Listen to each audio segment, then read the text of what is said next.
اور ایک نشانی ان کے لیے زمین مردہ ہے کہ ہم نے اس کو زندہ کیا اور اس میں سے اناج اگایا، پھر یہ اس میں سے کھاتے ہیں، اور اس میں کھجوروں اور انگوروں کے باغ پیدا کیے اور اس میں چشمے جاری کر دیے تاکہ یہ ان کے پھل کھائیں، اور ان کے ہاتھوں نے تو ان کو نہیں بنایا، تو پھر کیا یہ شکر نہیں کرتے؟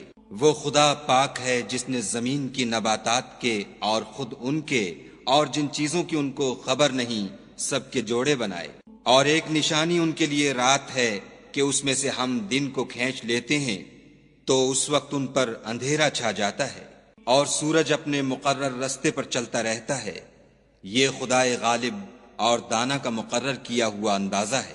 اور چاند کی بھی ہم نے منزلیں مقرر کر دیں، یہاں تک کہ گھٹتے گھٹتے کھجور کی پرانی شاخ کی طرح ہو جاتا ہے۔ نہ تو سورج ہی سے ہو سکتا ہے کہ چاند کو جا پکڑے، اور نہ رات ہی دن سے پہلے آ سکتی ہے، اور سب اپنے اپنے دائرے میں تیر رہے ہیں۔ اور ایک نشانی ان کے لیے یہ ہے کہ ہم نے ان کی اولاد کو بھری ہوئی کشتی میں سوار کیا، اور ان کے لیے ویسی ہی اور چیزیں پیدا کیں جن پر وہ سوار ہوتے ہیں، اور اگر ہم چاہیں تو ان کو غرق کر دیں، پھر نہ تو ان کا کوئی فریاد رس ہو اور نہ ان کو رہائی ملے، مگر یہ ہماری رحمت اور ایک مدت تک کے فائدے ہیں۔ اور جب ان سے کہا جاتا ہے کہ جو تمہارے آگے اور جو تمہارے پیچھے ہے اس سے ڈرو تاکہ تم پر رحم کیا جائے، اور ان کے پاس ان کے پروردگار کی طرف سے کوئی نشانی نہیں آئی مگر اس سے منہ پھیر لیتے ہیں۔ اور جب ان سے کہا جاتا ہے کہ جو رزق خدا نے تم کو دیا ہے اس میں سے خرچ کرو، تو کافر مومنوں سے کہتے ہیں کہ بھلا ہم ان لوگوں کو کھانا کھلائیں جن کو اگر خدا چاہتا تو خود کھلا دیتا، تم تو صریح غلطی میں ہو۔ اور کہتے ہیں اگر تم سچ کہتے ہو تو یہ وعدہ کب پورا ہوگا؟ یہ تو ایک چنگھاڑ کے منتظر ہیں جو ان کو اس حال میں کہ باہم جھگڑ رہے ہوں گے آ پکڑے گی، پھر نہ تو وصیت کر سکیں گے اور نہ اپنے گھر والوں میں واپس جا سکیں گے۔ اور جس وقت سور پھونکا جائے گا یہ قبروں سے نکل کر اپنے پروردگار کی طرف دوڑ پڑیں گے، کہیں گے اے ہے ہمیں ہماری خوابگاہوں سے کس نے جگا اٹھایا؟ یہ وہی تو ہے جس کا خدا نے وعدہ کیا تھا اور پیغمبروں نے سچ کہا تھا۔ صرف ایک زور کی آواز کا ہونا ہوگا کہ سب کے سب ہمارے روبرو آ حاضر ہوں گے۔ اس روز کسی شخص پر کچھ بھی ظلم نہیں کیا جائے گا، اور تم کو بدلہ ویسا ہی ملے گا جیسے تم کام کرتے تھے۔ اہل جنت اس روز عیش و نشاط کے مشغلے میں ہوں گے، وہ بھی اور ان کی بیویاں بھی سایوں میں تختوں پر تکیے لگائے بیٹھے ہوں گے، وہاں ان کے لیے بیوے اور جو چاہیں گے موجود ہوگا۔ پروردگار مہربان کی طرف سے سلام کہا جائے گا، اور گناہ گارو تم آج الگ ہو جاؤ۔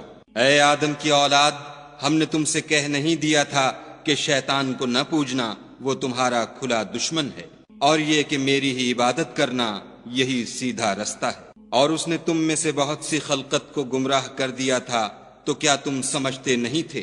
یہی وہ جہنم ہے جس کی تمہیں خبر دی جاتی تھی۔ سو جو تم کفر کرتے رہے ہو اس کے بدلے آج اس میں داخل ہو جاؤ۔